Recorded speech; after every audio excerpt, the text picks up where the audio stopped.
जेब खाली हो फिर भी मना करते नहीं देखा, मैंने मेरे पापा के जैसा अमीर इंसान नहीं देखा। नमस्कार दोस्तों, मैं कमर अली स्नो हिल्स के मोटिवेशनल स्टोरी के एक नए अध्याय में आप लोगों का तहे दिल से फिर से स्वागत करता हूं और लेकर आया हूं एक बहुत ही खूबसूरत और फैमिली वाली स्टोरी। जैसे कि हमने पिछली स्टोरी में सुना था माँ की ममता, और माँ की ममता को स्टोरी को काफ़ी अच्छी रिस्पांस मिली और काफ़ी दूर तक लोगों ने पहुंचाया और लोगों का प्यार मुझे बहुत मिला है इस स्टोरी से। तो चलिए, जो आज की स्टोरी है उसका नाम है पापा का प्यार। राहुल एक मिडिल क्लास फैमिली से बिलोंग करता है, जिसके पापा एक फैक्ट्री में एक सामान्य कर्मचारी हैं। जो उनकी वेतन है वो लगभग बस घर चलने जैसी ही है। अब इस वेतन के साथ भी पापा अपने हर एक बच्चे के ख्वाहिश को पूरा किया है। राहुल के सारे ख्वाहिश को पूरा किया है, जैसे कि उसके पढ़ाई में, उसके पहनने में, उसके खाने में, जब भी कोई ज़रूरत पड़ी तो वो हर एक चीज़ को उन्होंने पूरा किया है। हालांकि उनकी उतनी सैलरी नहीं है कि एक अच्छा घराना का जो है वो बचपन उसका दे पाएँ, लेकिन फिर भी अपने तरफ से पूरी तरह से वो कोशिश करते हैं ताकि उस बच्चे को हर एक तरह की खुशियाँ दे पाएँ। तो और अच्छे कॉलेज में भी पढ़ाया है उन्होंने, स्कूल भी बहुत अच्छे तरीके से एक अच्छे स्कूल में पढ़ाई थी।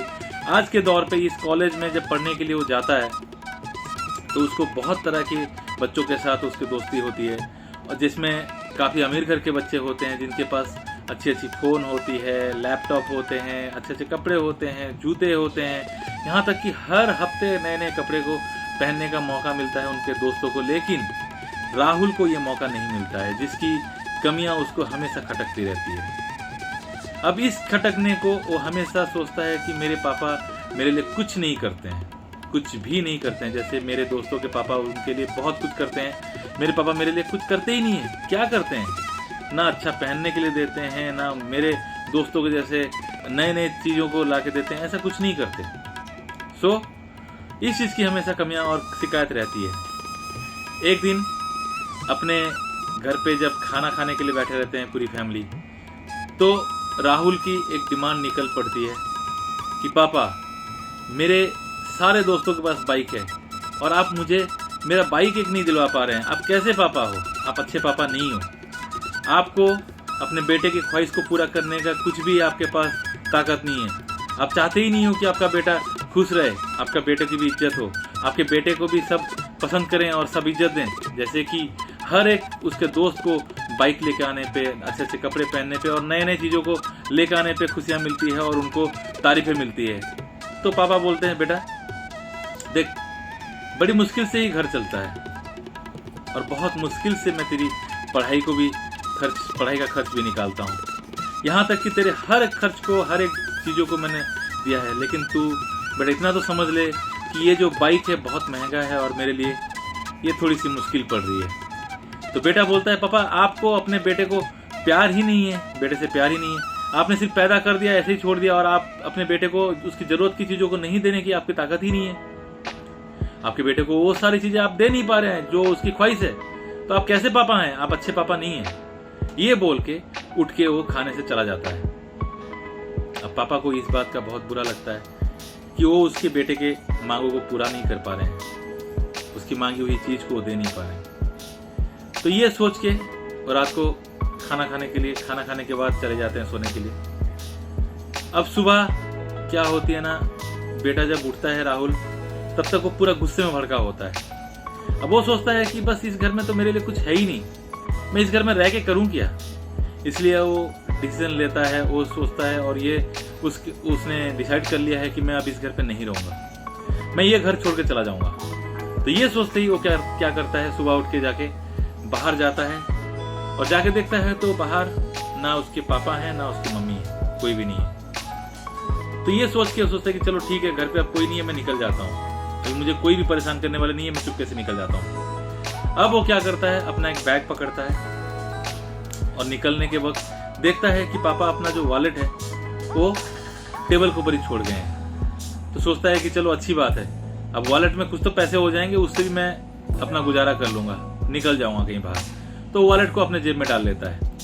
फिर ज़्यादातर देखता है कि पापा का जो जूता है वो वहाँ पे पड़ा हुआ है। और जूतों को क्या करता है, सोचता है कि चलो इतने दूर जानी है तो पापा के जूते को ही पहन के चला जाता हूँ। अब पापा के जूते को पहन लेता है, जूते को पहन के पैदल निकलता है। निकलते निकलते चलते चलते उसको काफी दूर निकल जाने के बाद पता चलता है कि उसका जूता जो है, उसके नीचे जो सोल है वो फटी हुई है, और उस फटे हुए सोल की वजह से वो जूते में चलने को उसकी परेशानी हो रही है। तो वो क्या करता है, मेरे पापा की इतनी भी औकात नहीं है कि एक अच्छा जूता पहन के जाए, मेरे इज्जत को एकदम पूरा बेइज्जती करके रख दिया है, ऐसा सोच के क्या करता है, जूता फेंक देता हूँ और बिना जूते के आगे निकल जाता है। जाते जाते उसके पैरों पे चोट लग जाती है, एक कील चुभ जाती है। जब खून निकलने लगता है तो फिर सोचता है कि अब इसको बैंडेज कराना है। बैंडेज कराने के लिए फिर कहाँ से पैसे लाएगा, तो उसको याद आता है कि हाँ, मैं घर से निकलते वक्त मेरे पापा की वॉलेट जो थी वो वहाँ पे छूट गई थी, तो मैं उसको लेके आया हूँ, चलो उससे कुछ खाना भी खा लेंगे और बैंडेज भी करवा लेंगे,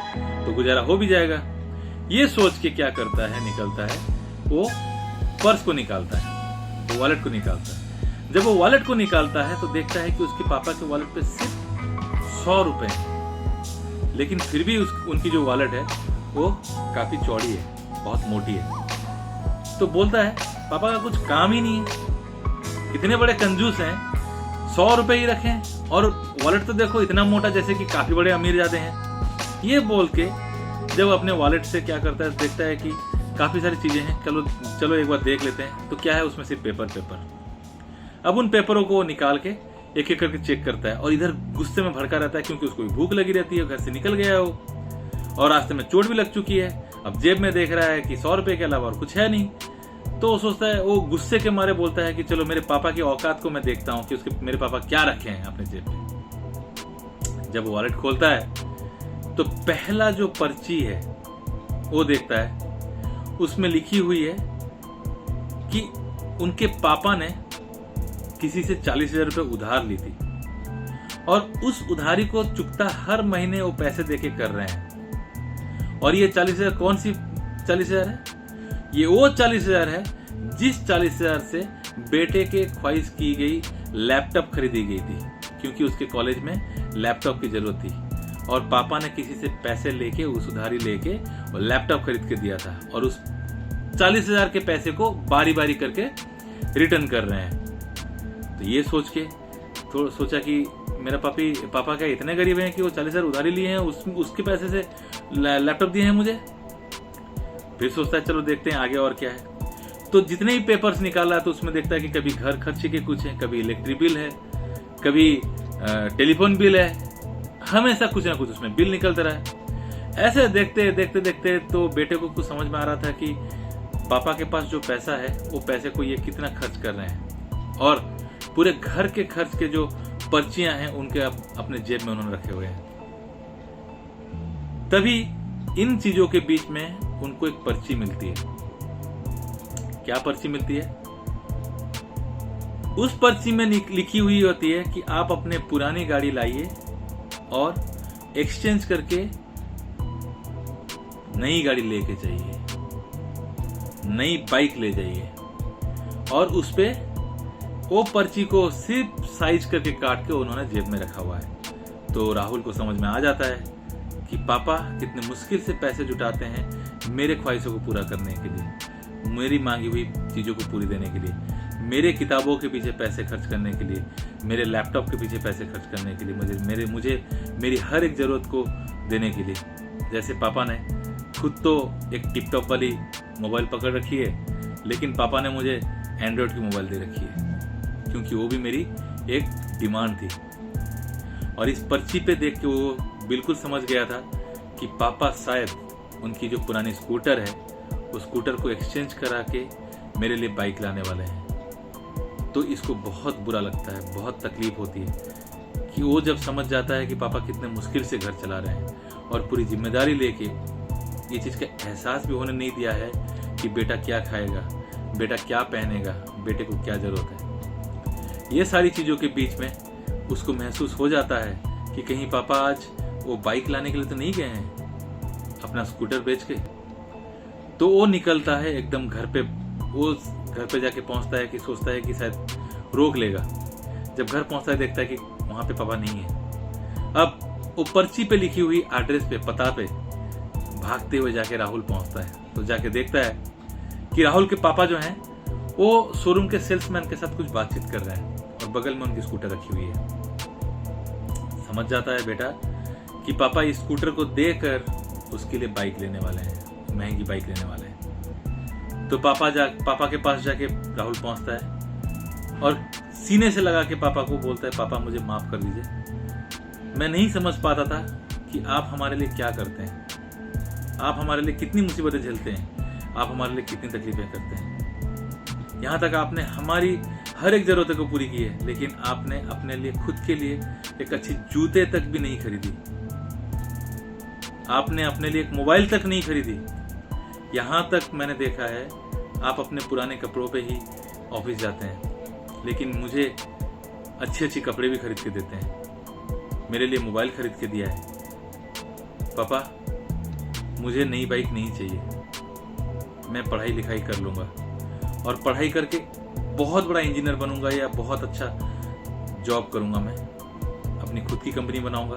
और पापा प्लीज़ ये स्कूटर को मत बेचिए, इस स्कूटर के साथ हमारी बहुत सारी यादें हैं और यही स्कूटर हमारे लिए बहुत बड़ी चीज़ है और इस स्कूटर को हम जिंदगी भर नहीं बेचेंगे।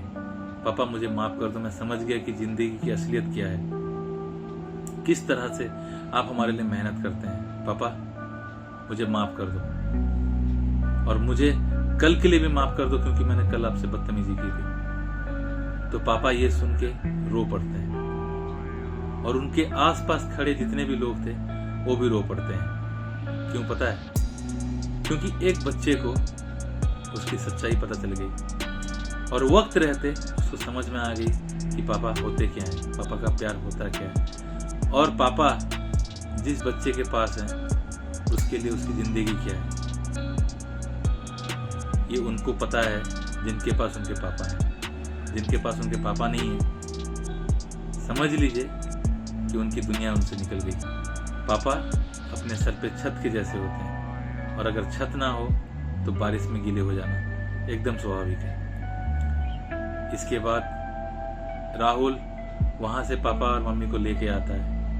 आने के बाद अपनी सारी ख्वाहिशों को वो समझ लेता है कि ये मुझे खुद पूरा करना है, मेरे पापा ने मेरे लिए बहुत कर लिया, अब मेरी जिम्मेदारी है मेरे पापा के लिए मैं कुछ करूँ। और राहुल पढ़ाई बहुत अच्छी तरह से करता है, बहुत अच्छा पढ़ाई करता है और एक दिन एक सक्सेसफुल बिजनेसमैन बन जाता है, एक इंजीनियर बनता है और बिजनेसमैन बन जाता है।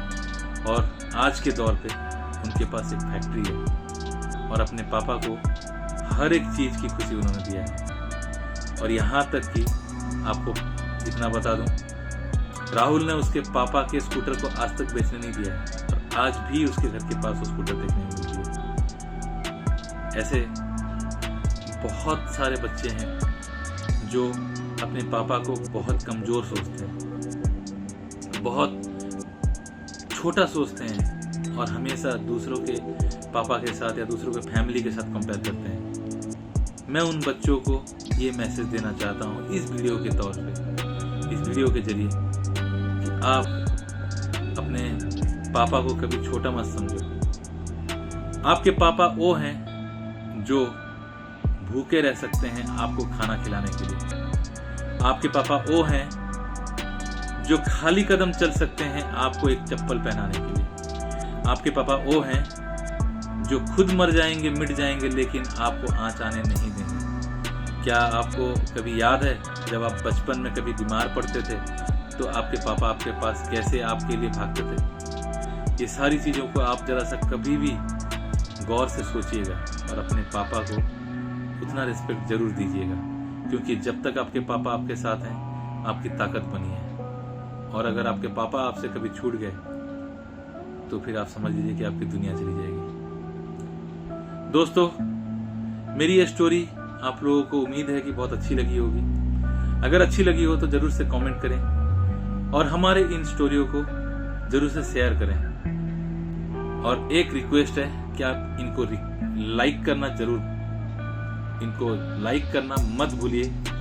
हमारे वीडियोज को ज़्यादा से ज़्यादा शेयर कीजिए ताकि हर एक बच्चों को या फिर हर एक इंसान को कुछ अच्छी चीज़ों का पता चले और हो सकता है कि इन वीडियो के जरिए उनको कुछ उनकी ज़िंदगी में बदलाव आ जाए, कुछ अच्छा चीज़ कर ले। दोस्तों, इसी उम्मीद के साथ कि आप हमारी वीडियोस को ज़्यादा से ज़्यादा शेयर करेंगे और आप पसंद करेंगे। मिलते हैं एक नए अध्याय में, एक नए एपिसोड के साथ, एक नए स्टोरी जो आप लोगों के दिल को छू जाए, ऐसे कुछ स्टोरी लेके आएंगे। तब तक के लिए नमस्कार, खुदा हाफिज, सब्बा खैर।